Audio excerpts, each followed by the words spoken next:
আমন্ত্রণ জানাচ্ছি সবাইকে চ্যানেল 24 এর নিয়মিত আয়োজন Montaha steel presents news views 24 budget special 2024-25 অর্থ বছরের বাজেটের বিভিন্ন দিক নিয়ে আমরা আলোচনা করব। এর মধ্যে আপনারা বিভিন্ন উৎস থেকে এই আলোচনার ডালপালা যেই জায়গায় ছড়িয়েছে সেগুলোর কিছু কিছু খবর শুনেছেন বা দেখেছেন। মোটা দাগে বাজেটটি কেমন হলো, এই বাস্তবতাকে আমলে নিয়ে সাধারণ মানুষের উপযোগী কিংবা ব্যবসা বিনিয়োগ বান্ধব বাজেটের যে আকাঙ্ক্ষা ছিল সেটা অর্থমন্ত্রী কতটুকু পূরণ করতে পেরেছেন সেই বিশ্লেষণ শুনব। গবেষণা সংস্থা সিপিডির সম্মানীয় ফেলো ডক্টর দেবপ্রিয় ভট্টাচার্য আমাদের আজকের অতিথি। স্বাগত জানাচ্ছি, অনেক ধন্যবাদ জানাচ্ছি। আমরা গেল কয়েকটা বাজেট থেকেই মোটামুটি বাজেটের পর দিন এরকম একটা সময় আপনাকে পাচ্ছি, অনেক ধন্যবাদ সেজন্য। শেষ কথাটা দিয়ে শুরু করি। মোটা দাগে বাজেট যদি আপনি বিশ্লেষণ করেন, আমরা পত্রপত্রিকায় আপনার তাৎক্ষণিক মন্তব্য দেখেছি, সেটার বাইরে গিয়ে যদি আমাদের মতো করে অ্যানালাইসিসটা জানতে চাই, কেমন হলো বাজেট? এটা তো সবাই বোঝে যে এবারের বাজেট অন্য যে কোনো বছরের তুলনায় অনেক জটিল একটা পরিস্থিতিকে ধারণ করে করতে হয়েছে। তো সেই দিক থেকে বাজেট সাধারণভাবে পড়লে মনে হয় যেন আগে সরকারের যেমন সমস্যাগুলো অস্বীকার করার একটা প্রবণতা আমরা দেখেছি, এবার কিছুটা হলেও স্বীকার করার এবং এটার ব্যাপারে একটি সচেতনতা আসার সেটার লক্ষণ আমরা দেখি বক্তৃতার ভিতরে। অঙ্কের মাধ্যমে নাকি না, আমি সেটাই আপনাকে বলছি যে বর্ণনা বা বিবৃতির ভিতরে এটা প্রতিফলিত হয়েছে, কিন্তু বাজেটীয় কৌশল এবং সেটাকে বাস্তবায়ন করার জন্য যে সমস্ত পদক্ষেপ এবং সেগুলির যে পূর্বশর্ত এবং পরবর্তী পদক্ষেপগুলো সেগুলি সম্বন্ধে এটা সমানভাবে বলা যাচ্ছে না।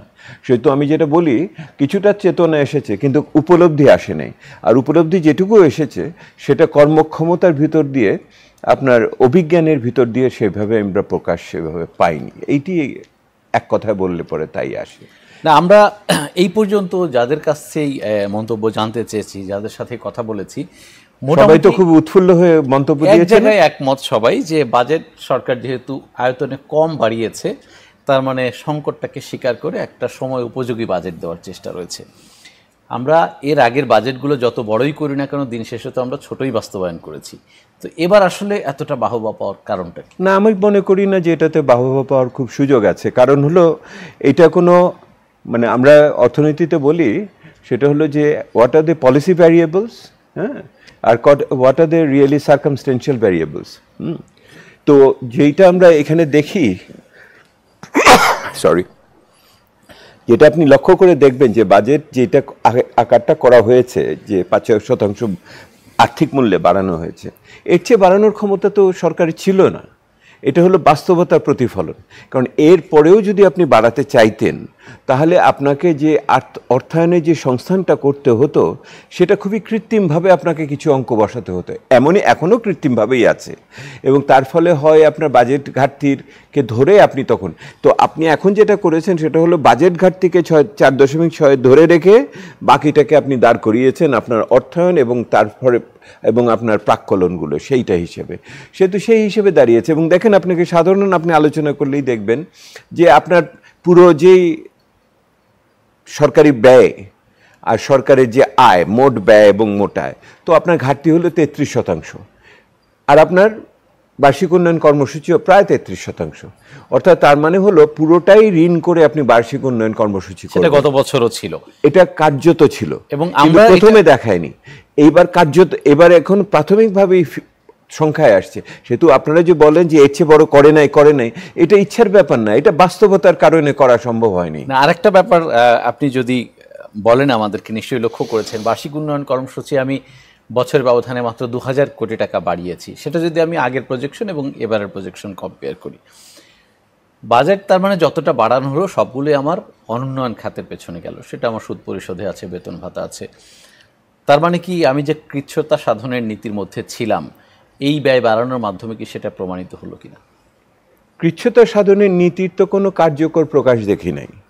কারণ ধরুন কৃচ্ছ্রতা সাধনের বার্ষিক উন্নয়ন কর্মসূচির ভিতরে সরকার থেকে, আমিও বলেছিলাম সরকারও এটা করেছিল, সেটা হলো যে আপনি এটার ভিতরে পরিবীক্ষণ করে শত শত বছর যাবৎ যে সমস্ত প্রকল্প চলছে আপনি 2 টাকা 5 টাকা দিয়ে এগুলোকে বাড়িয়ে রাখেন। আমি বলি এটা সুইট হার্ট প্রজেক্টস, হ্যাঁ, সেগুলোকে আপনি ফেলে দেন। দিয়ে গ প্রকৃতির, এটা ক খ গ গ প্রকৃতি যেগুলো ফেলে দেন, এগুলি যে 20-30 বছর ধরে চলছে, 10 লাখ 5 লাখ দিয়ে আপনি ছুঁয়ে রাখেন, চালু রাখেন, জীব মানে এটা হলো আপনার ওই ভেন্টিলেটরে রাখার মতো। দ্বিতীয়ত হলো যেগুলি এখন না করলেই না, মানে না করলেই না সেগুলিকে আপনি করেন, ক প্রজেক্ট। আর ইন বিটুইন হলো কিছুগুলোকে দেরিতে অল্প দিয়ে, এটা খ। দেখেন আপনি, এটা তো সরকার করেছিল। আপনি কি বাজেট বক্তৃতায় দেখেছেন এইটার মূল্যায়ন? যে আমরা দেখেছিলাম 2000 প্রকল্পের ভিতরে 500টা ক, 600টা গ এবং বাদ বাকিগুলো খতে আমরা রেখেছি, এবং সেখানে আমি টাকা দিই। মানে আপনি যেই নীতি করেন, নিজে মুখে যেটা বলেন, সেটার কোনো প্রয়োগ করে সেগুলির তথ্য দিয়ে তো আপনি আমার সামনে দেন না। এইটি সমস্যা। কারণ হলো সরকার যখন কোনো আর্থিক প্রাক্কলন করে, বাজার তাকে কিভাবে দেখে? বাজার কি তাকে মনে করে ও কথার কথা বলেছে, নাকি বাজার এটাকে খুব গুরুত্ব সহকারে নিয়ে সে তার ব্যাংকের সুদ কত হবে, বিনিময় হার কত হবে, বিনিয়োগ করবে কি করবে না, এই সিদ্ধান্তগুলো নেয় কিনা? দুঃখের কথা হলো যে সরকার রাষ্ট্রীয় যে সমস্ত বিনিয়োগ সিদ্ধান্ত বা বিভিন্ন কর সিদ্ধান্ত করছে, এইটা বাজারের উপরে খুব প্রতিক্রিয়া ফেলছে বলে মনে হয় না। এইটাই দুশ্চিন্তার বিষয়। আচ্ছা, তাহলে ভালো দিকটা কি বাজেটের? ওই বছর শেষে আরেকটা অনুষ্ঠানটা হয়েছে, এটা নিয়ম রক্ষা হয়েছে, এটা তো একটা বড় জিনিস। এটাও তো না হতে পারত। বাজেট না হলেই বা কী হতো? আপনি যা চিন্তা করেন একটা দেশের অবস্থা, যদি বাজেট না হতো তাতে কি হতো? সেটা তো আপনার অর্থ বিলটুকু শুধু উত্থাপন করে ওটাকে অনুমতি দিয়ে দিলে, খরচের অনুমতি পেল, সরকার রাষ্ট্র খরচ করে বের হয়ে চলে গেল। কিন্তু তার আগে এই যে ব্যাখ্যা করে আপনার সামনে বলল যে এই বিনিয়োগ এইটা বাংলাদেশ আওয়ামী লীগের নির্বাচনী প্রতিশ্রুতির দ্বারা অনুপ্রাণিত হয়েছে, তারপরে ওটা বলে আপনার তারপরে কালো টাকা সাদা করার জন্য 15 টাকায় চুরো বাটপাটদের টাকা সহজ করে দিল। দেখেন, এটা তো আপনার জন্য উপকার হলো। সে তো এটাও তো উপকার একটা। কারণ আপনি একটা দলিল পেয়েছেন, দলিলের ভিতরে উনি ওনার যৌক্তিকগুলো তুলে ধরেছে একটা রাজনৈতিক সরকারের, এটা অনেক বড় জিনিস। কারণ এটা না বললেও কিছু আপনি কি কিছু করতে পারতেন? আপনার তো কিছু করার ছিল না। 1.5 ঘন্টা বক্তৃতা না দিলে কি হতো? অর্থমন্ত্রী আজকে সংবাদ সম্মেলন করেছেন, এটা রীতি মেনেই তিনি করেন প্রতি বছরই। আমরা একটা দুটো পয়েন্ট তার কাছ থেকে শুনে আসি যে সাংবাদিকদের প্রশ্নের জবাবে তিনি কোন কোন বিষয়ে কি বলেছেন। উন্নয়নের সাথে সাথে আমাদের অর্থনীতি বিশ্ব অর্থনীতির সাপ্লাই চেইনের সাথে যত বেশি যুক্ত হচ্ছে, তত বেশি বৈশ্বিক অস্থিরতার গভীরতর প্রভাব আমাদের অর্থনীতিতে পড়ার সম্ভাবনা বৃদ্ধি পাচ্ছে। মূল্যস্ফীতি থেকে সাধারণ মানুষকে সুরক্ষা দিতে ওএমএস এবং ফ্যামিলি কার্ড সহ যে সকল কার্যক্রম চলছে তা চলমান থাকবে এবং প্রয়োজনে এগুলোর পরিসর আরও বাড়াবার বিষয়টি বিবেচনায় নেওয়া হবে। মূল্যস্ফীতি নিয়ন্ত্রণ যেহেতু আমাদের এখন সর্বোচ্চ অগ্রাধিকার, সেহেতু সংকুচনমূলক নীতিকৌশল আরও কিছুদিন চলমান থাকবে। তবে এর ফলে যাতে আমাদের প্রবৃদ্ধি খুব বেশি ক্ষতিগ্রস্ত না হয়, সেদিকেও আমরা লক্ষ্য রাখছি। অত্যন্ত গুরুত্বপূর্ণ বিষয় যে মূল্যস্ফীতি নিয়ন্ত্রণের কারণে বা নিয়ন্ত্রণের লক্ষ্যে আমাদের এই যে সংযত আচরণ আরও কিছুদিন থাকবে। আমি আপনাকে আরেকটা প্রশ্ন করব, বরঞ্চ আপনারা কি প্রশ্নগুলো আগে দিয়ে দিয়েছিলেন? মন্ত্রী মহোদয় কেমন করে লিখিত প্রশ্নের উত্তর দিচ্ছেন? আমি আপনাকে প্রশ্ন করি, স্টাইল হতে না, আমি আপনাকে জিজ্ঞেস করি, হয় আপনি প্রশ্নগুলো আগে দিয়ে দিয়েছিলেন আপনারা সাংবাদিকরা যে এগুলি হতে পারে, অথবা উনি আন্দাজ করেছেন যে এইরকম একটা প্রশ্ন হতে পারে এবং সেটার জন্য উনি লিখিত প্রস্তুতি নিয়ে এসছে। এইটা অভিনব ব্যাপার। আমি এর আগে বাংলাদেশের অন্তত 4-5 জন মন্ত্রীর সাথে খুবই ঘনিষ্ঠভাবে কাজ করেছি, কিন্তু অর্থমন্ত্রী সংবাদ সম্মেলনে লিখিত প্রশ্নের উত্তর লিখিতভাবে দেন, এইটা একটা অভিনব ব্যাপার। এটা হয়তো ওনার প্রারম্ভিক বক্তব্যে এইটুকু বলা দরকার বলে উনি মনে করেছেন, কিন্তু ওনার যে বিষয়টা মূল্যস্ফীতি নিয়ন্ত্রণ করতে চান, এই কারণে আরো কিছুদিন উনি কন্ট্রাকশনারি পলিসির মধ্যে দিয়ে যাবেন। আমি তো কন্ট্রাকশনারি পলিসি দেখি নাই, আমি এটাই তো আপনাকে বলতে চাচ্ছি। আমি তো সেই অর্থে সংকোচনমূলক পদক্ষেপ দেখি নাই। সংকোচনমূলক পদক্ষেপ হলে তো আপনি যেটুকু আপনি বাজেটকে তারপরেও বাড়িয়েছেন সেটা আপনার হতো না। আপনার যে রাজস্ব ব্যয়ের ক্ষেত্রে আপনি তাহলে এক ধরনের শৃঙ্খলা আনতেন, ওগুলোকে নিয়ন্ত্রণ করার চেষ্টা করতেন। আপনি সুদের হারের ক্ষেত্রে যে ব্যবস্থাগুলো নিচ্ছেন সেই ক্ষেত্রে আপনি ব্যাংক সংস্কারের সাথে এটা দিতেন, শুধু সুদের হার করতেন না, ব্যাংক সংস্কারের বিষয়টি এটার সাথে যুক্ত হতো।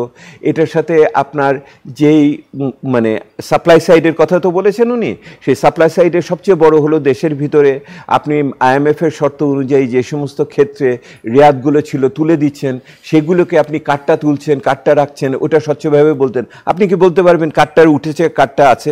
সেটা কি বক্তৃতার ভিতরে বা অন্য কোথাও আপনি শুনতে পাচ্ছেন? মানে আমি তো দেখতে চাই যে ক্ষুদ্র মাঝারি শিল্প, বিশেষ করে গ্রামীণ জাতীয় অর্থনীতির ভিতরে অবদান রাখে, তাদেরটা যেন থাকে, এবং যে সমস্ত ব্যক্তি গোষ্ঠী বা প্রতিষ্ঠান বিশেষ সুবিধা নিয়ে অনেক দিন ধরে আছে তাদেরটা উঠে যায়, সেগুলো তো আমরা দেখলাম না। ওই যে উনি বললেন, অর্থমন্ত্রী মহোদয় বললেন যে সঠিকভাবে বললেন যে OMS বা অন্যান্য ক্ষেত্রে আমরা বাড়ানোর কথা চিন্তা করছি, তো ওটার জন্য আর্থিক বরাদ্দ কোথায়? ওটার জন্য তো বরাদ্দ লাগবে, তো ওই বরাদ্দটা তো আমি চোখের সামনে দেখছি না। সেহেতু এই যে বললাম না, বাজার কি ইঙ্গিত পায়, কথা তো কথা না। রাষ্ট্র যখন কথা বলে তখন শক্তিমত্তা নিয়ে কথা বলে। শক্তিমত্তাটা হলো এই, সে কর আহরণ করতে পারে, সে খরচ করার ক্ষমতা রাখে, সে নতুন আইন করতে পারে। তো ওই জায়গাগুলো যদি না থাকে তাহলে এটার কার্যকারিতা থাকে না। এইটা আমি সাহস পাচ্ছি না। না, উনি তারপরে সাহসী একটা লক্ষ্যমাত্রা তো ধরেছেন, মূল্যস্ফীতিকে উনি 6.5 নিয়ে আসবেন এবং সমানতালে তিনি প্রবৃদ্ধিও 7% নিয়ে যাবেন। আপনি বলেছিলেন যে এটা প্রবৃদ্ধির বাজেট না, তারপরে সেটা একটা টার্গেট সেট করেছেন। মানে আপনি যদি স্বপ্ন দেখেন তো স্বপ্নে তো রসগোল্লাও খেতে পারি, তাই না? আপনার সাথে 1 বছর পর আমি আলাপ করব প্রবৃদ্ধির ধারা কি হয়েছে এবং আপনার মূল্যস্ফীতি কি হয়েছে। এই যে এত উচ্চ প্রবৃদ্ধি এবং এত নিম্ন মূল্যস্ফীতি, অর্থনীতির কোনো মানে পাঠ্যপুস্তকে এটা মেলাতে পারবে না। সেহেতু আমি বাস্তব জীবনে কিভাবে মেলাবো এটা আপনি ভালো করে আমি বাজেট না, আপনাকে পরামর্শ দেব, আপনি মধ্যমেয়াদী বাজেট কাঠামো যেটা আছে 3 বছর মেয়াদী, সেটা দেখেন। ওখানে কি আছে আপনি জানেন? ওখানে বিনিয়োগ দেখানো হয়েছে গত বছর ছিল 23%, এবার হবে 27%। পাগল? সব মিলে 34% সেট করা আছে। আরে কি এটা কি মানে এটার মানে লিখে দিলেই হলো? এবং তারপরে আপনি নিচে লিখছেন কি না, ব্যক্তি খাতে আপনার ঋণ সঞ্চালন বাড়বে হলো 10%, আর আপনার রেমিটেন্স করবে 3%। কোত্থেকে এই মানে শুনেন, যেটা হচ্ছে আর কি, সেটা হলো পেশাদারিত্বভাবে একটা জিনিসকে দেখা এবং রাজনৈতিক বিবেচনা, এটার প্রতি নীতিনিষ্ঠ থাকা, দুটোই দরকার করে। রাজনৈতিক চেতনা, বিকজ মূল্যবোধ লাগবে, এখানে আমার নির্বাচনী প্রতিশ্রুতি আছে, আর অপরদিকে হলো পেশাদারিত্বের সাথে একটা কাঠামো, একটা জিনিস তৈরি হবে। দুঃখের বিষয় যে বাজেট তৈরির প্রস্তুতি এবং এটার ভিতরে সে পেশাদারিত্ব, আমরা যারা পেশাদারি অর্থনীতিবিদ অ্যাপ্লাইড পলিসি নিয়ে কাজ করি, সেটা কেউই দেখছে বলে আমি দেখি না। আচ্ছা, কি হতে পারতো আসলে? আরে কি হতে পারতো মানে, আপনি আপনার যে সমস্ত বাস্তবতাকে স্বীকার করে নিয়ে আপনার 3টে জিনিস করার ছিল, 3টে আমি বলছি। 1 নম্বর ছিল আপনার এখানে স্থিতিশীলতা নিয়ে আসার ক্ষেত্রে, স্থিতিশীলতা নিয়ে আসার ক্ষেত্রে আপনার সুদের হার, বিনিময় হার এবং আপনার শুল্ক ইত্যাদি সমন্বয় করে আপনাকে এটা একটা বাজার ভিত্তিকে যাওয়াটা খুবই প্রয়োজন। এই জায়গাটা আমরা IMF-এর সাথে একমত। দ্বিতীয় আপনার দরকার ছিল একটা সুরক্ষা দরকার ছিল, অর্থাৎ সেটা ওই যে OMS বলছেন, বা আপনি সুরক্ষার জন্য বিভিন্ন গরিব মানুষকে যে আমরা ভাতা দেই ইত্যাদির কথা আছে। মধ্যবিত্তকে আপনি সুরক্ষা দেওয়ার জন্য আপনার করযোগ্য আয় সীমা কিছুটা বাড়াতে পারতেন ইত্যাদি করে আপনি ওটার জন্য কিছু টাকা পয়সা ব্যবস্থা স্বচ্ছভাবে করতেন। এটা হলো 2 রকম, স্থিতিশীলতা, সুরক্ষা। 3 নম্বর হলো বাংলাদেশের বর্তমান পরিস্থিতির, এই যে বলছে যে বিশ্ব পরিস্থিতি, অভিজ্ঞতা বলে এটা তো সাধারণ জ্ঞানের বিষয়। দেখেন, যদি করোনা যখন আক্রমণ হয়েছিল, যাদের শরীরের ভিতরে বিভিন্ন রোগ শোক ছিল তারা বেশি আক্রান্ত হয়েছে না, তারা মারা গেছে বেশি না। তো আপনি যদি সংস্কার না করেন তাহলে এই সমস্ত বৈশ্বিক অর্থনৈতিক চাপ আপনার উপরে বেশি চাপ হিসেবে আসবে। সেহেতু সংস্কারটা আপনার গুরুত্বপূর্ণ বিষয়। আপনি ব্যাংক সংস্কার করবেন না, আপনি ভর্তুকি দিবেন, তার 80% দিবেন ক্যাপাসিটি চার্জ। আপনার 25,000 মেগাওয়াট আপনি স্থাপন করে বসে আছেন, ব্যবহার করতে পারেন না 12,000, এর সাথে আরও LNG আরও আপনি এটার সাথে আরেকটা দ্বিতীয় রূপপুর বানাবো। তো এইগুলি তো কোনো কাজের কথা হলো না। আপনি স্থানীয় সরকারকে শক্তিশালী করবেন না, স্থানীয়ভাবে অর্থ জোগাড় করার আমরা চেষ্টা করব না। আমার গরিব মানুষগুলো, প্রবাসীরা যেতে পারলো না এই যে মালয়েশিয়াতে, সেটার কোনো সঠিক ব্যবস্থা করবেন না। বাংলাদেশ থেকে বিদেশে যাওয়ার খরচ হলো পৃথিবীর ভিতরে সর্বোচ্চ, এখন নেপালের থেকে 3 গুণ বেশি। তো এই সংস্কারগুলো করবেন না। তো আপনি স্থিতিশীলতা দিবেন, সুরক্ষা দিবেন, সংস্কার করবেন। তিনটে আমি তো একটা বিষয়, আপনি ব্যাংকের কথা বলছেন, ওনার বক্তৃতার যে লাস্ট একটা দুটো লাইন আমি মানি লন্ডারিং ও সন্ত্রাসে অর্থায়ন প্রতিরোধে সুইস ব্যাংক সহ পৃথিবীর বিভিন্ন দেশে পাচারকৃত অর্থ বা সম্পদ উদ্ধারের কৌশল নির্ধারণ সংক্রান্ত প্রতিবেদন এবং পাচারকৃত অর্থ উদ্ধার আইন কাঠামো কৌশলগত প্রক্রিয়া গাইডলাইন অনুমোদিত হয়েছে। তো আছেই তো কথা ওনার বাজেট বক্তৃতায়। তো কি হলো তাতে? আপনি বলছেন যে সংস্কারের উদ্যোগ নাই, কিন্তু আমরা তো দেখছি যে উনি বলার চেষ্টা করেছেন। আপনি মনে করেন যে আইনের দিক থেকে আমাদের বাংলাদেশে কোনো কম ঘাটতি আছে? আমরা যে অনেকে বলে যে বাংলাদেশ ব্যাংক কেন্দ্রীয় ব্যাংকের আইন সংস্কার দরকার, তাদের স্বায়ত্তশাসন দেওয়ার দরকার। কেন্দ্রীয় ব্যাংকের প্রধান নেপাল শ্রীলঙ্কা থেকে আমাদের এখানে আসছিলেন, ওনাকে এই সংকটের পর নিয়ে আসছিলাম। উনি দুটো বড় বড় বক্তব্য দিয়ে গেছিলেন। একটা দিয়েছিলেন যে নেপাল থেকে শিক্ষা নেবেন, ঋণ করে ঋণ শোধ করবেন না কোনো সময়, যেটা আমরা এখন করছি। এই মুহূর্তে আমরা ঋণ করে ঋণ শোধ করছি, এটা আরও করতে হবে, যে পরিস্থিতি সংস্কার না করলে তাই হবে। আর দ্বিতীয় একটা কথা বলেছিলেন, স্বায়ত্তশাসনটা আইনের ব্যাপার না, এটা মনোভঙ্গির ব্যাপার। যে মানুষটা চেয়ারে বসে সে নিজেকে কতখানি স্বাধীন মনে করে, সেই স্বাধীনভাবে আচরণ করে কিনা সেটার ব্যাপার। সেহেতু আপনি এই সমস্ত আইনের কথা বলছেন, আর ওই আইন যাদের উপর প্রয়োগ করবেন তাদের 15% কর দিয়ে আপনি বিনা প্রশ্নে তাদের ইনডেমনিটি দিয়ে ব্যবস্থা করে দিবেন। কোন দেশে? আমরা সেই সংক্রান্ত একটা সাউন্ড বাইট শুনে আসতে চাই। রাজস্ব বোর্ডের চেয়ারম্যান তিনি আজ সম্ভবত সাংবাদিকদের এক প্রশ্নের জবাবে কালো টাকা সাদা করার বিষয়ে একটা প্রশ্ন ছিল, সেটার ব্যাপারে কথা বলেছেন। আমরা রাজস্ব বোর্ডের চেয়ারম্যানের যে শটটা রয়েছে সেটা একটু শুনে আসতে চাই।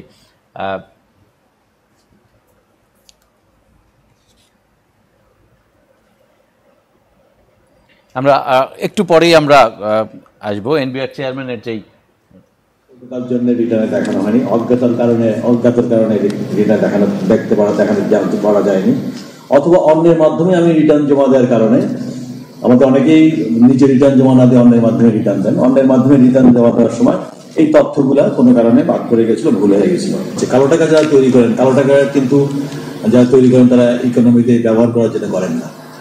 কালো টাকা মূলত দেশের বাইরেই বেশি চলে যায় এবং বিভিন্ন ভোগবিলাসের কাজে ব্যয় করে ফেলেন।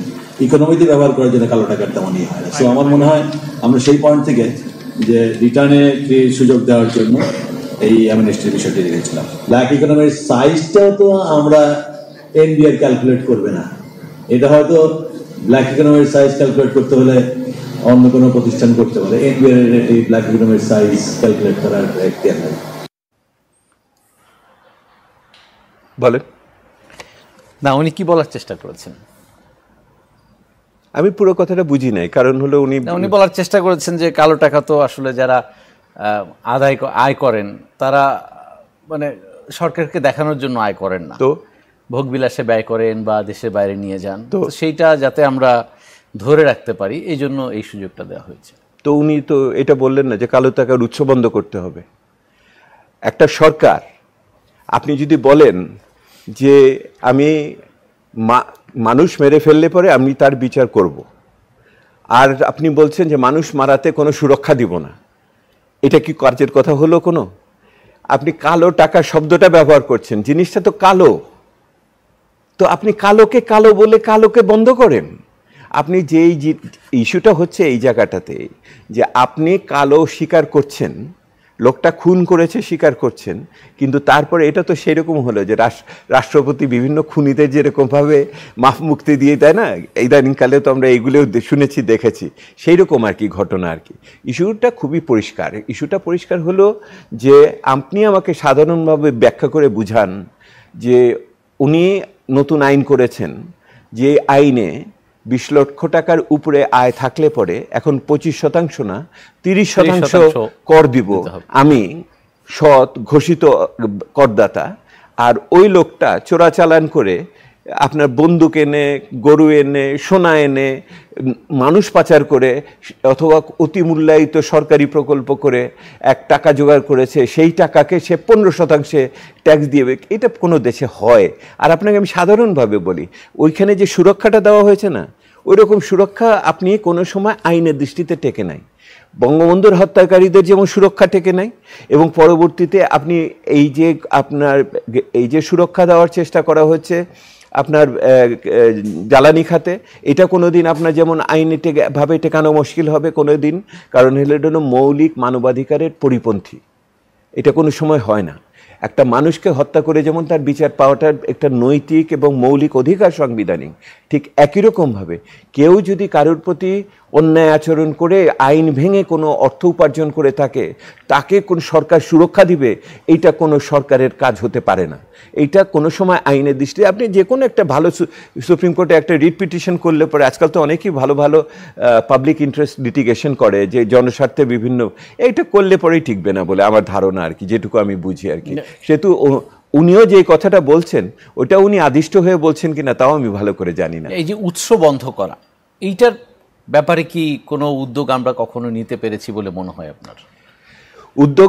উৎস বন্ধ করার ক্ষেত্রে সবচেয়ে বড় জিনিস হলো, একদিকে তো হলো প্রয়োজনীয় আইন, আর বাংলাদেশের ক্ষেত্রে এটা অনেক বেশি, সেটা হলো এগুলোর প্রয়োগ। এই প্রয়োগের ক্ষেত্রে প্রাতিষ্ঠানিক সক্ষমতা যেমন গুরুত্বপূর্ণ, এখানে রাজনৈতিক প্রতিশ্রুতি বা রাজনৈতিক অভিপ্রকাশটাও খুব গুরুত্বপূর্ণ।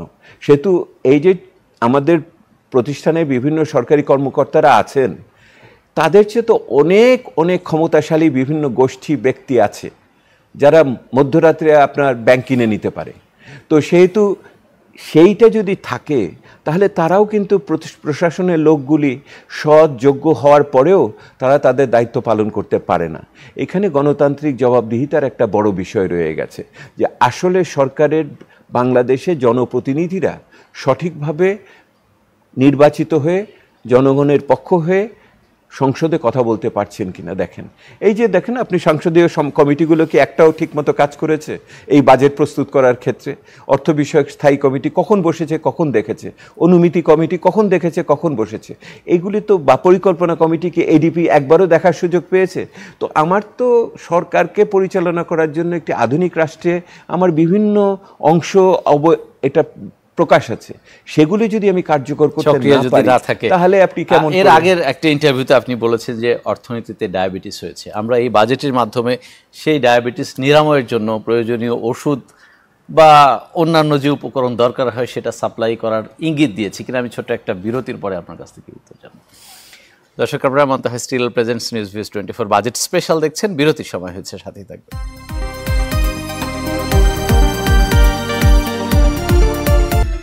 দর্শক, আরেকবার স্বাগত জানাচ্ছি বিরতির পরে। আপনারা Montaha steel presents news views 24 budget special দেখছেন। ডক্টর দেবপ্রিয় ভট্টাচার্য সিপিডির সম্মানীয় ফেলো আমাদের আজকের অতিথি। আমরা সম্প্রতি অর্থমন্ত্রী যে বাজেটটি পেশ করেছেন 2024-25 অর্থ বছরের জন্য, সেটার বিভিন্ন দিক নিয়ে আলোচনা করার চেষ্টা করছি। আবারও স্বাগত জানাচ্ছি। আমি বিরতির আগে এর আগের ইন্টারভিউর প্রসঙ্গ টানছিলাম, বলছিলেন যে অর্থনীতিতে ডায়াবেটিস হয়েছে, প্রয়োজনীয় ইনসুলিন, ওষুধ বা অন্যান্য যেই শৃঙ্খলামূলক উপকরণ দরকার ছিল সেটা পাওয়া গেল কিনা বাজেটে? দেখুন, আমি আপনার সাথে আলোচনায় সপ্তাহখানেক আগে বোধহয় আমি বলেছিলাম, সপ্তাহ দুয়েক আগে বাজেটের আগে বলেছিলাম যে অর্থনীতির ভিতরে এখন যে পরিস্থিতি তাতে মনে হয় এটা ডায়াবেটিসের সাথে তুলনীয়। কারণ কি, এমন একটা রোগ যে রোগটাকে আপনি ঠিকমতো নিয়ন্ত্রণ না করলে আপনার অঙ্গ প্রত্যঙ্গ অন্যগুলো কিন্তু আক্রান্ত হতে পারে। আমি সেই অর্থে যেমন তিনটে জিনিস আপনি যে বলেছি, স্থিতিশীলতা লাগতো, আপনার সুরক্ষা লাগতো, সংস্কার লাগতো। এই সংস্কারটা হলো যে অন্যান্য আপনার ওই যে নিয়ম শৃঙ্খলা যে মেনে না চললে পরে খাদ্য গ্রহণ, ওষুধ, সেটা ইনসুলিনই হোক বা অন্য কিছু, তাহলে আপনার অন্যান্য অঙ্গগুলো নষ্ট হয়ে যাবে। এইটি প্রকারান্তরের এই ঘটনা। দেখুন, আপনি এই পুরো আলোচনার ভিতরে বাজেট বক্তৃতায় বলেন বা কৌশল, মানে আসলে যেটা হয়েছে বাজেট বাস্তবায়নের বা বাজেট প্রস্তুতকরণের আপনি কৌশলটাই আপনি এক জায়গাতে বলেন নাই। অনেক পৃষ্ঠা আছে, কিন্তু আপনাকে যদি চেপে ধরে কেউ যে আসলে আমরা প্রথম আপনার উৎসবিন্দুটা কি, উৎসবিন্দুটা হলো বাংলাদেশ আওয়ামী লীগের নির্বাচনী প্রতিশ্রুতি। এটা আপনার উৎসবিন্দু, কারণ ওখানে যা যা বলেছেন সেগুলি ধরে ধরে আপনি করছেন কিনা, এইটা হলো বিষয়।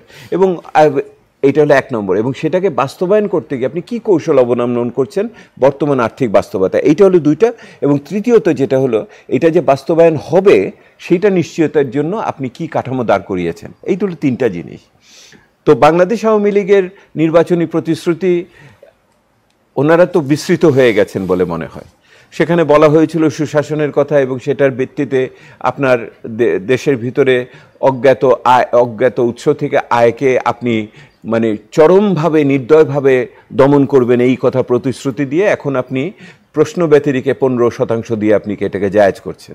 বাংলাদেশ আওয়ামী লীগের নির্বাচনী প্রতিশ্রুতি আপনি দেখেন, তার ভিতর খুব পরিষ্কারভাবে আছে যে ওই যে আইপিপি যেগুলি আছে ব্যক্তি খাতের, এগুলিকে পর্যায়ক্রমে রিটায়ার করা হবে। আপনি একবারও শুনেছেন যে এই এতগুলো আমরা আগামী 1 বছরে রিটায়ার করায় দিব, 3 বছর পরে এইগুলোকে আমরা ফেজ আউট করবো? হতে পারে, আমাদের চাহিদা তো বাড়ছে, সো এখনই আমরা ওটা পারবো কিনা। আমাদের চাহিদা বাড়ানোর জন্য তো 25,000 মেগাওয়াট আছেই, যার 12,000 আমরা ব্যবহার করতে পারি না, কারণ সেগুলি চালানোর জন্য যেই জ্বালানি আনতে হয় সেটা আনার জন্য আমার ডলার নাই, এবং যেই ডলার দিয়ে কিনেছি আগেরগুলো সেগুলি $5 বিলিয়ন আমি এখনো দিতে পারছি না। এইটি হলো বাস্তবতা।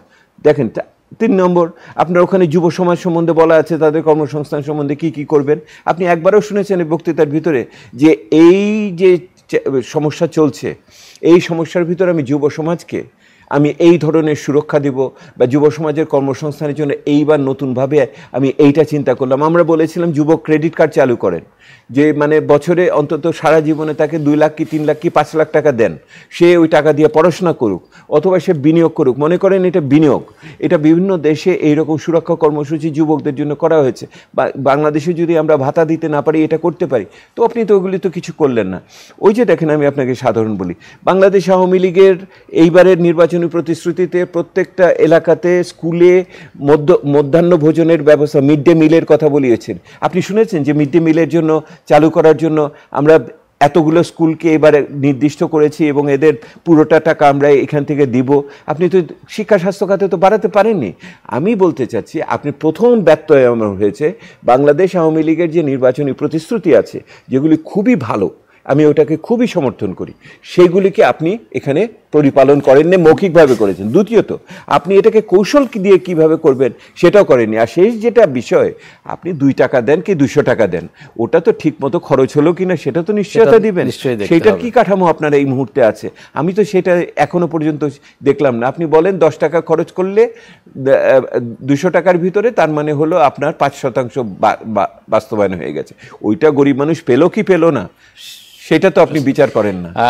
একটা বিষয় অত্যন্ত আলোচিত দীর্ঘদিন ধরেই, আমাদের যে অর্থায়নের প্রক্রিয়াটা বা ঘাটতি অর্থায়নের প্রক্রিয়াটা, সেটা ব্যাংক ঋণ এবং বিদেশি উৎস থেকে ঋণ, সেটা নিয়ে নানা রকম আলোচনা সমালোচনা আপনারা করছেন। এই সংক্রান্ত একটা প্রশ্ন অর্থমন্ত্রীকে করা হয়েছিল, উনি কি বলবার চেষ্টা করেছেন আমরা একটু শুনে আসতে চাই।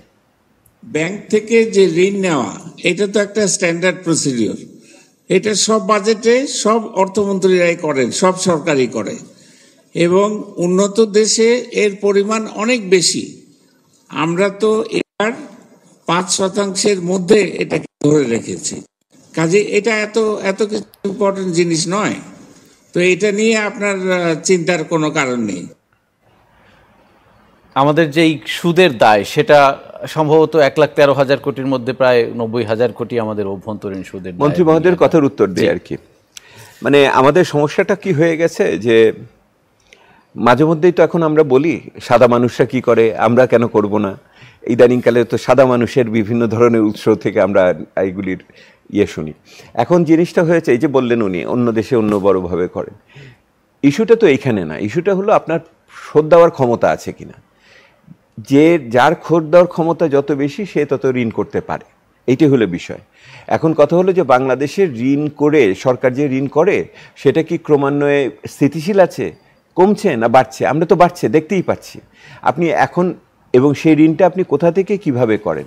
আপনি এখন $2 বিলিয়ন আপনি এখন এই বছর আপনি উপরে আপনি বিদেশি ঋণ সুদ করছেন। $2.8 বিলিয়ন গেছে 10 মাসে গেছে। আপনি আগামী বছর আপনি এটা 3 বিলিয়নের উপর, 3.5 বিলিয়ন হবে। তারপর আপনি রিপোর্ট যখন দিতে আসবেন তো ওটা 5 বিলিয়নের উপর উঠে যাবে হয়তো। এটা তো ভয় তো লাগে। তো মনে হয় যেন এগুলি কিছু না। এগুলি মানে আসলে অনেক সময় আমরা পুরো জিনিসটার গভীরে উপলব্ধি করি না। হয় আমার উপলব্ধির ঘাটতি আছে, এই যে আমি বলেছি চেতনা এসছে, উপলব্ধি আসে নাই, তো হয় ওই উপলব্ধিতে নাই, অথবা আমি শুধুমাত্রই কথার কথা এখানে বলি, এটার কোনো সেই অর্থে মনে করেন আমার কিছু করার নাই। এই যে তারপরে যেটা বললেন আর কি, যে আমরা তো 5% নিচে রেখেছি। এখন দেখুন আপনি, আমি সাধারণভাবে বলি, আপনি সবসময় বলেন বৈদেশিক ঋণ দিয়ে আমি 60% নিব, 40% নিব অভ্যন্তরীণ, শেষে দেখা যায় 60% অভ্যন্তরীণ, আবার ওইটা। তো অভ্যন্তরীণ যে আপনি নিবেন, তো নিবেলেন তো যদি সীমিত তারল্য যদি থাকে, আপনি যদি এত নিয়ে যান, তাহলে ওই 10% যে প্রবৃদ্ধি ধরেছেন ঋণ সঞ্চালন ব্যক্তি খাতে, যারা 27%-এর উপরে জিডিপির বিনিয়োগ করবে, এগুলি কোত্থেকে আসবে টাকা? ছাপিয়ে দিবেন? মানে এইটা তো আপনার মানে একটা কথা উঠলো, আপনারাও সাংবাদিকদের, আমি বুঝি না। আমি কিবরিয়া সাহেব, শামসুর রহমান সাহেবের সাথে ঘনিষ্ঠভাবে কাজ করেছি, সাইফুর রহমান সাহেবের সাথে, এবং আপনাকে গল্প হিসাবে আমি বলি এই যে কিভাবে ব্যাংকের খাতা। সাইফুর রহমান কিবরিয়া সাহেব যখন 1996 সালে বাজেট দিলেন, আমিও ওনার পরামর্শকদের ভিতরে একজন ছিলাম। তো উনি তারপরে সমালোচনা হলো যে ঘাটতি হয়েছে এবং এটাকে সরকার ঋণ নিয়েছে। আমার সাথে কিবরিয়া সাহেব, আমি একদিন ওনাকে সকালবেলা, উনি আমাকে ফোন করলেন, দেবপ্রিয় এটা কী হচ্ছে? আমি ওনাকে বললাম যে আপনি মন্ত্রী মহোদয় একটা কাজ করেন, আগামী বাজেটে এটাকে প্ল্যান করেন, প্রোগ্রামের ভিতরে অংশ করে দেন যে আমি ধার নিব। আগে এই ধার ছিল না, দেখেন আপনি 96-97 আগে কোনো সময় ধারের এই ব্যবস্থা ছিল না। অর্থায়নের কাঠামোর ভিতরে ব্যাংক ঋণটাকে ঢোকান, কিবরিয়া সাহেব এটা ঢুকিয়েছিলেন এবং তারপর থেকে এটা এসেছে। এই যে এটা সবাই ন্যায় বলতেছে, এটারও ইতিহাস আছে। তো এটা তো এমন না যে আমরা ইতিহাস ব্যতিরেকে বাংলাদেশে এসেছি, বা বাংলাদেশ আওয়ামী লীগও আগে কোনোদিন সরকার চালায় নেই, এমন তো না। সেহেতু এটার ভিতরে আছে। তো আমি এটা মনে করি হয় উপলব্ধির ঘাটতি আছে, নাহলে এটা আপনাদের উত্তর দেওয়ার জন্য। আপনার কাছে আবার একটা প্রশ্ন, আমরা ঘাটতি অর্থায়নের যে ধারাটা, সেটা 5% হোক, 4.5% হোক, এই যে 2-3টে উৎস, এর বাইরে কি কোনো উৎস, বেটার উৎস? এবার তো সরকার কি করছে, এবার তো সরকারের সবচেয়ে বড় উৎস হলো ব্যাংক বহির্ভূত খাতে এই যে ট্রেজারি বন্ড বিক্রি করছে। ট্রেজারি বন্ড থাকে, আগেও থাকে না, ট্রেজারি বন্ড এইভাবে কোনোদিন বিক্রি হয়নি। আপনার ট্রেজারি বন্ডের যেই পরিমাণ এখন হয়েছে এবং এটার যে সুদের হার, যেটা আপনার অন্যান্য সুদকে এখন নির্দিষ্ট করে দিচ্ছে এত উচ্চমাত্রায়, ট্রেজারি বন্ড প্লাস এর সাথে যুক্ত হয়েছে সরকার নিজে শোধ করতে পারছে না, তখন বিপিসিকে বন্ড দিচ্ছে, সেই বন্ডের ভিত্তিতে চলছে। এগুলি তো নতুন অর্থায়ন, এটা সেকেন্ডারি মার্কেট তৈরি হচ্ছে এটার একটা। এইটা তো বোঝা যায় যে আপনি যখন আপনার ঘাটতি হয়, বাংলাদেশ সরকারের 4.5% ঘাটতি এটা বড় ব্যাপার না, কিভাবে অর্থায়ন করে সেটাও খুব বড় ব্যাপার না। ব্যাপারটা হলো এই অর্থায়নটা সে শোধ করতে পারে কিনা, টেকসই কিনা। দেখা যাচ্ছে ক্রমান্বয়ে এটা অটেকসই হয়ে যাচ্ছে। এই জায়গাটাতে এই সংস্কারের বিষয়, এই সংস্কারটা তো করলাম না। এই কারণ হলো যেই সমস্ত জায়গাতে খরচ হচ্ছে ওগুলোকে সমন্বয় করার, সীমিত করার সুযোগ ছিল, এই সুযোগটা তো ব্যবহার করা হচ্ছে না। দেখুন আপনি কি করছেন, আপনার কাছে যদি টাকা ধার নেয় কেউ, আপনি প্রথমে ধার করেন, তারপরে বন্ধক রাখেন, তারপরে আপনি সংসারের সোনা গয়না বিক্রি করেন। এই ঘটনা ঘটছে। এই যে কদিন পরে যখন আপনি শেয়ার বাজারে যখন সরকারের বিভিন্ন ধরনের আপনার প্রতিষ্ঠানকে আপনি শেয়ার ছাড়বেন, ওই হলো সংসারের সোনা গয়না বিক্রি শুরু হবে তখন, বুঝেছেন? অর্থ করার জন্য তখন এই ঘটনা বিভিন্ন দেশে এটা হয়। সরকার যখন আর্থিক কষ্টে পড়ে তখন সে প্রথমে ধার করে, তারপরে সে বন্ধক রাখে বিভিন্ন জিনিস, তারপরে সে সংসারের সোনা গয়না বিক্রি করে। আমার আরও দু একটা প্রশ্ন আছে, আরও একটা বিরতির সময় হয়েছে, তারপরে শেষ হচ্ছি। দর্শক, আরও একটা বিরতির সময় হয়েছে। মন্তাহা স্টিল প্রেজেন্টস নিউজভিউজ 24 এর সাথে থাকুন।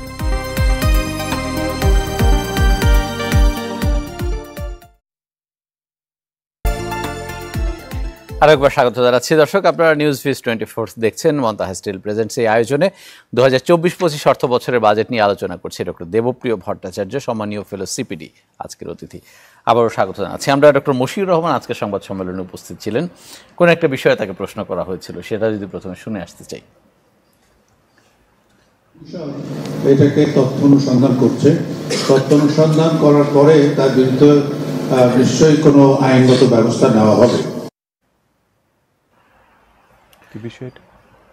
খুবই ছোট একটা মন্তব্য, বাট আমরা যেটা জানি যে বেনজির আহমেদ, যিনি সবশেষ পুলিশের আইজি ছিলেন, তার ব্যাপারে দুদক তথ্য উপাত্ত অনুসন্ধান করছে। যদি তিনি আইনের বরখেলাপ করে থাকেন, তার বিরুদ্ধে উপযুক্ত ব্যবস্থা নেওয়া হবে।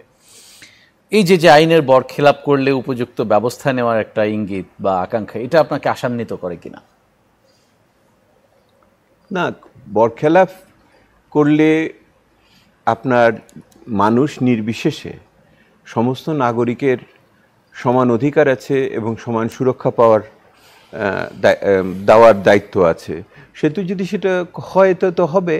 তো বাংলাদেশের ঘরপোড়া গরু তো শুধু মুখের কথায় আজকাল আর এগুলিতে আস্থা আসে না, বুঝেছেন না? সেহেতু আপনি যতক্ষণ না ফলেন এবং পরিচয়তে আপনি ফলের মাধ্যমে পরিচয় না দিচ্ছেন ততক্ষণ পর্যন্ত আমরা অপেক্ষা করব, এইটুকুই দেখার বিষয়। এটা কারণ এটা তো প্রথম ঘটনা না এবং এটাও শেষ ঘটনা না। সেহেতু সেই জন্য বাংলাদেশের মানুষ অভিজ্ঞতা আছে, বাংলাদেশ মানুষ বুদ্ধিমান জাতি, আমরা সব দিকে খেয়াল রাখি। সেহেতু এই মুহূর্তে আপনাকে যারা দেখছে আপনার এই প্রশ্নের উত্তর তারা নিজেরাও ভালো করে জানে, সেহেতু আমার বলার কোনো দরকার নেই। না, আমি তাহলে আবার একটু বাজেট প্রসঙ্গে আছি। আপনি একটু ইঙ্গিত দিচ্ছিলেন শিক্ষা স্বাস্থ্য খাতে, আমরা দেখলাম যে আনুপাতিক হারে বরাদ্দ এবার কমেছে। সামাজিক নিরাপত্তায় যে ইস্যুগুলো আমরা অ্যাড্রেস করার কথাবার্তা বলছিলাম দীর্ঘ সময় ধরে, যে যেহেতু চড়া মূল্যস্ফীতি, আলাদাভাবে মানুষকে কিভাবে সহায়তা করা যায়, সেই বিচার বিশ্লেষণগুলো করলে অর্থমন্ত্রীর হাতে কি এমন কোনো ম্যাজিক ছিল যিনি যেটা প্রয়োগ করতে পারতেন ওই সব জায়গায়? শুনুন, অর্থনীতির ম্যাজিক আজকে বললাম কালকে হয়ে গেল এরকম হয় না। ইস্যুটা হলো যে আপনি এমন কোনো প্রতিষেধক নিয়েছেন কি না, যেটা আপনি পথ্য এবং উপাত্ত, ওই যে আবার আমি ডায়াবেটিস, এটা যে আপনার যদি খাদ্য গ্রহণের অভ্যাস যদি আমি ঠিক করতে পারি, যদি আমি এটার সাথে আমি জীবন আচরণকে বদলাতে পারি এবং এটার সাথে যদি আমি ওষুধ পথ্য নেই, তাহলে আজ হোক কাল হোক আমি ক্রমান্বয়ে এটার একটা জায়গাতে যেয়ে দাঁড়াবো। সেই ওষুধপথ্য, জীবন আচরণ এবং খাদ্যাভ্যাস এগুলি কি আমরা পেলাম কিনা, সেইটা আমি পাইনি, সেইটি নিয়ে সমস্যা। দেখুন, আমি আপনাকে উদাহরণ হিসেবে বলি, শিক্ষা স্বাস্থ্য ক্ষেত্রে মানে এখন যেটা হচ্ছে, শেষ করি, আপনার শেষ অংশ তো আমি শেষ করি। এই যে পরিস্থিতিটা হয়েছে, এই পরিস্থিতিটা তো একদিনে হয়নি।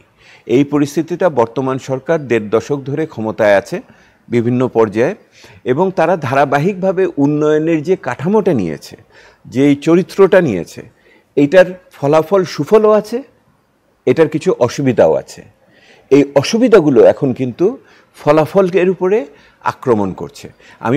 সুফলটা কি আছে, আমি যে অবকাঠামো পদ্মা ব্রিজ থেকে আরম্ভ করে আমার ফ্লাইওভার থেকে আরম্ভ করে অন্যান্য জিনিস, বিদ্যুৎ ইত্যাদি আমরা করেছি, এটা সুফলের দিক। কিন্তু ওটা যেভাবে করেছি এইটারটা সমস্যাগুলো আমার এখন কাছে আসছে। দেখুন কি হয়েছে, আপনার ১ নম্বর হয়েছে গত ১৫ বছরে আপনি ব্যক্তি খাতের বিনিয়োগ বাড়াতে পারেননি। ব্যক্তিগত ২২-২৩% জিডিপির আটকে রয়েছে। এখন বলছেন আবার ২৭, এটা তো বাগাড়ম্বর ছাড়া আর কিছু না, এটা বাগাড়ম্বর। তো ১ নম্বর আপনার নাই। আপনি এই সময়কালে ১০% নিচে আমার কর আহরণ রয়ে গেছে, আবারও বলছেন করের কথা, এবং তথাকথিত এই চোর বাটপাটদের কাছ থেকে 15% দিয়ে আপনি নিতে চাচ্ছেন। এটা হলো আরেকটা বাগাড়ম্বর। তারা কেউ আপনার কথায় বিশ্বাস করে না, তারা বাংলাদেশে বিশ্বাস করে না, তারা টাকা বিদেশে নিয়ে গেছে, তো ওরা তো বাংলাদেশে বিশ্বাস করে না, যাদের কথা আপনি বলছেন। এর আগেও এটা হয়েছে। ৩ নম্বর আপনি দেখেন, আপনি শিক্ষা স্বাস্থ্য খাতে কোনো টাকা দেন নাই। সামাজিক সুরক্ষা, যে ওটার মধ্যে তো পেনশন স্কিমের পুরো সরকারি টাকাতে ঢুকে রেখে আপনি বসে আছেন। শিক্ষা স্বাস্থ্য যে হিসাব দেন ওটার ভিতরে আপনার রূপপুর পারমাণবিক প্রকল্প আছে, এটা তো একেবারেই তথ্য বিভ্রাট নৈরাজ্য, যেটা আমি বলি, ওটার ভিতরে রয়েছে। সেহেতু শিক্ষা স্বাস্থ্য আপনি ঠিক মতো দিলেন না ওইটার ভিতরে। আর সামাজিক সুরক্ষার জন্য আপনি যেগুলি করার কথা সেগুলির ক্ষেত্রে দেশের ভিতরে এই সময়কালে যেভাবে আপনার অসাম্য বৈষম্য বেড়েছে, এটা তো বলার মতো না। তার চেয়ে বড় জিনিস, যেই মধ্যবিত্ত গড়ে উঠেছে এই সরকারের আমলে, আমি বলি এটা হলো ওই মেট্রো রেলের প্রজন্ম, যারা মেট্রো রেলে চড়ার ক্ষমতা রাখে, তাদের আপনি কি সুরক্ষা দিবেন? এইটাই তো বিষয়। এরাই তো আপনার ভোটার ছিল, সেরাইদের জন্য তো আপনি নির্বাচনী প্রতিশ্রুতি দাঁড় করিয়েছেন, এত অদ্ভুত একটা ভালো নির্বাচনী প্রতিশ্রুতি দলিল করেছেন, সেগুলির সাথে তো বাস্তবতা এখন মিলছে না। এই জায়গাটাতেই আমি আপনার কাছে নিয়ে আসছি যে বাংলাদেশ আওয়ামী লীগের বর্তমান সরকার প্রথম বছরে যেই বলিষ্ঠতা নিয়ে বের হয়ে আসার কথা ছিল, সেই বলিষ্ঠতাটা দেখলাম না। এইটি দুঃখ। আমার ছোট আরো 2টা প্রশ্ন আছে। এনবিআরকে যে টার্গেটটা আমরা দিয়েছি, মোটামুটি একটা গাণিতিক প্রবৃদ্ধির হার ধরে তাকে আমি লক্ষ্যমাত্রা দিয়েছি, যদিও এই প্রথম ৯-১০ মাসের আয়ের যেই প্রবণতা, সেটা অ্যাচিভ করাটা কঠিন হবে, সেটা বোঝাই যাচ্ছে। সংস্কারের কথাটা বলে আসছিলেন, কোন সংস্কারটা করলে আসলে প্রত্যাশিত আয়? আসলে 3টা জিনিস খুব বড় জিনিস, এই পৃথিবীর অভিজ্ঞতা থেকে বলছি। ১ নম্বর হলো, এখন আপনার এটা যান্ত্রিকীকরণ বা ডিজিটাইজেশন খুবই গুরুত্বপূর্ণ। অর্থাৎ আপনি এইটার ভিতরে মানুষের সাথে, করদাতাদের সাথে ও কর সংগ্রহণকারীদের সম্পর্ক কমিয়ে দিতে হবে। এটার দ্বিতীয় অংশ হলো এনবিআর এর এখন যে স্বেচ্ছাধীন যে সমস্ত ক্ষমতা আছে, যারা অনেক সময় অপব্যবহার করা হয় এবং দুর্নীতি করা হয়, এটা দিয়ে করদাতার কাছ থেকে যে টাকা আদায় করা হয় এবং যেটাতে সরকারও টাকা পায় না, করদাতাও সেই অর্থে সুরাহা পায় না, সেইটা বন্ধ, স্বেচ্ছাধীন কমাতে হবে। আর তৃতীয়, আমি যখন টাকা দিব, আমি যখন কর দিব, আমি নিশ্চিত হতে চাই এই টাকা সঠিকভাবে ব্যবহার হচ্ছে। যে সমস্ত দেশে স্বচ্ছতা এবং দক্ষতার সাথে করের টাকা ব্যবহার হয়, দুর্নীতি হয় না, সেই সমস্ত দেশে কর আহরণ অনেক সহজ হয়, তারা প্রণোদিত হয়। তো আপনি তিনটা কাজ করেন, ডিজিটালাইজেশন করেন, স্বেচ্ছাধীন ক্ষমতা কমিয়ে দেন এবং একই সাথে টাকার ব্যবহারকে আরও স্বচ্ছ এবং সঠিক করেন। বাস্তবে শিক্ষা, স্বাস্থ্য, সামাজিক সুরক্ষাতে টাকা দেন, মানুষ দেখবেন অনেক বেশি প্রণোদিত হবে।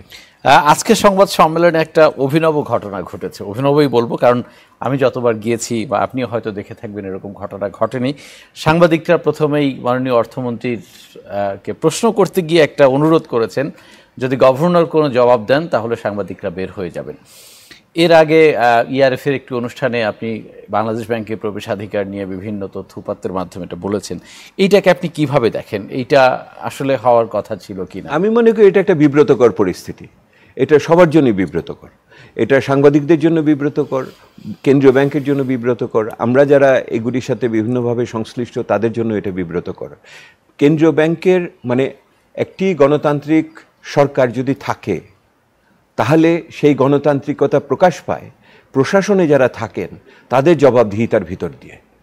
যেই প্রশাসনের যেই ব্যক্তি যদি জবাবদিহিতার ক্ষেত্রে এবং স্বচ্ছতার ক্ষেত্রে অস্বস্তি বোধ করেন, তাহলে এই শব্দটা আমি ব্যবহার করেছিলাম সেই দিন, আবার বলি, ডাল মে কুচ কালা হ্যায়, ডাল মে কুচ কালা হ্যায়, যদি কোনো সমস্যা থাকে তাহলেই আমরা সবচেয়ে বেশি অসুবিধা বোধ করি, যে এই জন্যই সেই সমস্যাটা তো হয়। আমি মনে করি এই অপ্রীতিকর পরিস্থিতির নিরসন হবে, রাজনীতিবিদরা বুঝবেন প্রশাসনের অনেক আচরণ অনেক সময় রাজনীতিবিদদেরই শেষ বিচারে ক্ষতি করে। দেশে রাজনীতি সমুন্নত থাকুক, গণতান্ত্রিকতা অব্যাহত থাকুক, জবাবদিহিতা আমরা আরো বেশি যাতে পাই সেই চিন্তাই আমরা করব। আমরা সেই প্রত্যাশা করি। আমরা আজকের মতো এই আলোচনাটা এখানে শেষ করতে চাই। নিশ্চয়ই পরবর্তীতে আরো গভীর বিচার বিশ্লেষণের কোনো বিষয় নিয়ে আপনার কাছে আসবো আমরা। ধন্যবাদ আমাদেরকে সময় দেওয়ার জন্য। দর্শকের সাথে শেষ করছি আজকের মতো। মান্তাহা স্টিল প্রেজেন্টস নিউজ ভিউজ 24। ভালো থাকবেন সবাই।